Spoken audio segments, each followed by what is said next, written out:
In today's video, I'm going to teach you how to add new person to Teams chat Microsoft Teams. By the end, you'll confidently bring someone new into an existing conversation without losing your place or your context. Start by opening your web browser and going to the Microsoft Teams web experience.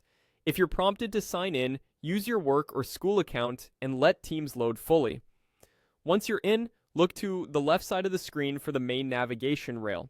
That vertical bar is where you'll find your core areas like activity, teams, calendar, and, importantly for today, chat. Select chat to switch into your messages. You'll see your recent conversations listed.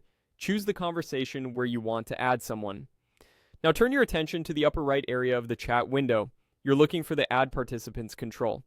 It typically looks like a person icon with a plus sign, or it may appear as a people button that shows who's already in the chat.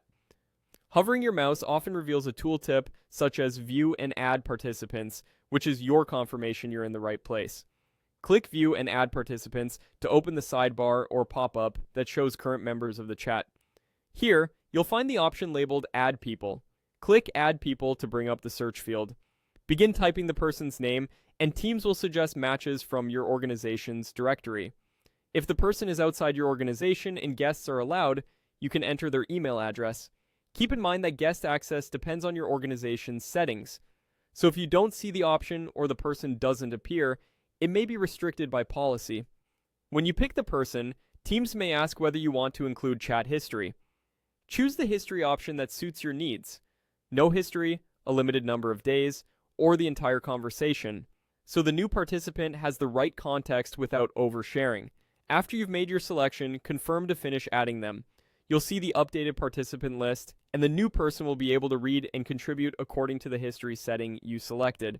If you don't see the Add Participants icon, double check that you're in a regular one-on-one or group chat and not a channel conversation.